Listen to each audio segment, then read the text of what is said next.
मुहर्रम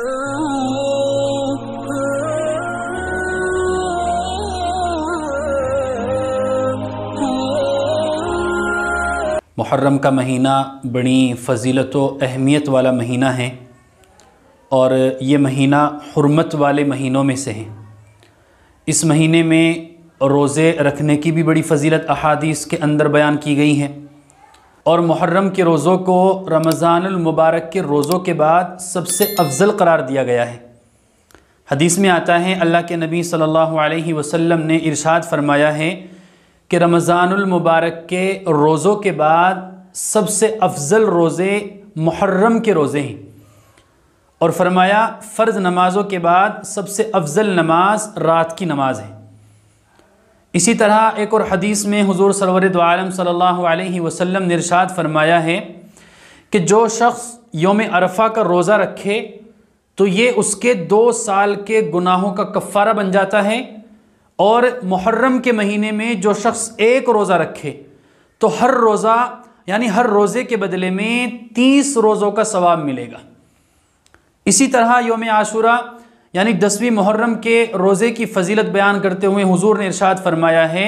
कि जो शख्स 10वीं मुहर्रम का रोज़ा रखे तो उसके पिछले 1 साल के गुनाह माफ़ कर दिए जाते हैं। तो इस महीने के अंदर रोज़े रखने की इस कदर फ़जीलत अहादीस के अंदर बयान की गई हैं, इसलिए हर मुसलमान को ये कोशिश करनी चाहिए कि जितनी भी अल्लाह की तरफ से तौफ़ीक़ मिले इस महीने के अंदर उतने रोज़े रखने चाहिए और ख़ास तौर से 10वीं मुहर्रम का रोज़ा रखने का एहतिमाम करना चाहिए चूँकि उसकी बहुत बड़ी फ़जीलत है। और 10वीं मुहर्रम के साथ एक रोज़ा और भी मिला लेना मुस्तहब है, यानी चाहे तो 9 और 10 का रोज़ा रखे या फिर 10 और 11 का रोज़ा रखे, 2 रोज़े रखना मुस्तहब है।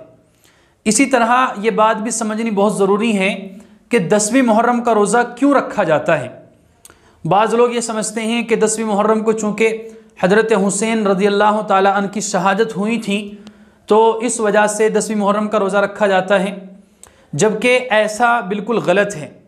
हज़रत हुसैन रज़ियल्लाहु ताला अन्हु की शहादत का 10वीं मुहर्रम के रोज़े से कोई ताल्लुक़ नहीं है, बल्कि हज़रत हुसैन रज़ियल्लाहु ताला अन्हु की शहादत से बहुत पहले हज़रत मुहम्मद रसूलुल्लाह सल्लल्लाहु अलैहि वसल्लम और सहाबा किराम इस रोज़े को रखा करते थे। और इस रोज़े की ये वजह बयान फरमाई गई है अहादीस के अंदर। सही बुखारी के अंदर रिवायत है कि जब हुज़ूर अकरम सल्लल्लाहु अलैहि वसल्लम मक्का से हिजरत फरमाकर मदीना मुनव्वरा आए तो आपने वहाँ के यहूद को देखा कि वो 10वीं मुहर्रम का रोज़ा रखते हैं। तो हुज़ूर सल्लल्लाहु अलैहि वसल्लम ने उनसे मालूम किया कि तुम 10वीं मुहर्रम का रोज़ा क्यों रखते हो। तो उन्होंने बताया कि अल्लाह ताला ने इस दिन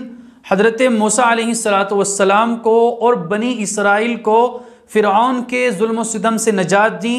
और फ़िरऔन को और उसके लश्करियों को तबाह बर्बाद किया, पानी के अंदर गर्क किया, जिसकी खुशी में हज़रत मूसा अलैहिस्सलातु वस्सलाम ने रोज़ा रखा। तो हम भी हज़रत मूसा अलैहिस्सलातु वस्सलाम की इत्तिबा में अल्लाह का शुक्र अदा करते हुए इस दिन रोज़ा रखते हैं। तो हुज़ूर सल्लल्लाहु अलैहि वसल्लम ने फरमाया कि मैं इसका ज़्यादा मुस्तहिक़ हूँ कि मैं इस दिन जो है रोज़ा रखूँ, क्योंकि तुम लोगों ने हज़रत मूसा अलैहिस्सलातु वस्सलाम की हकीकी तालीमात को भुला दिया है। तो ये वजह है 10वीं मुहर्रम का रोज़ा रखने की, इस वजह से 10वीं मुहर्रम का रोज़ा रखा जाता है। और उसके बाद हज़रात सहाबा किराम रिज़वानुल्लाहि ताला अलैहिम अजमाइन ने हुज़ूर सरवर दो आलम सल्लल्लाहु अलैहि वसल्लम से आकर ये भी बात कही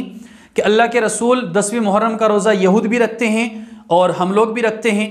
और 10वीं मुहर्रम की यहूद बड़ी ताज़ीम करते हैं, बड़ा एहतराम करते हैं, तो कहीं ऐसा ना हो कि मुसलमान भी रोज़ा रखते हैं और यहूद भी रोज़ा रखते हैं तो मुसलमानों के और यहूद के दरमियान कोई फ़र्क ना रहे और जो काम यहूदी कर रहे हैं वही मुसलमान करने लगे। तो यानी फ़र्क होना चाहिए, मुशाबहत ना होनी चाहिए। तो उसके बाद हुज़ूर सरवर दो आलम सल्लल्लाहु अलैहि वसल्लम ने यह बात इरशाद फरमाई कि अगर मैं आइंदा साल ज़िंदा रहा तो मैं 90वीं तारीख का भी रोज़ा रखूँगा, यानी 10वीं मुहर्रम के साथ एक रोज़ा और मिलाऊँगा 90वीं तारीख का। लेकिन हदीस में आता है कि अल्लाह की शान, अल्लाह की कुदरत ये कि हुज़ूर अगला मुहर्रम आने से पहले ही दुनिया से रुखसत हो गए। तो अब चूँकि हुज़ूर सरवर दो आलम सल्लल्लाहु अलैहि वसल्लम ने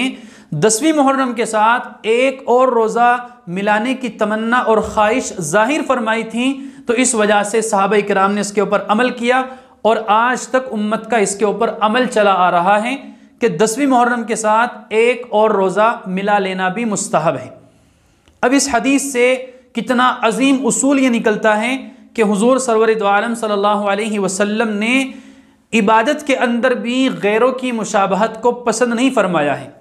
बल्कि गैरों के तरीक़ों से हटकर और उनकी मुशाबहत को इख्तियार न करते हुए अपने तरीक़े पर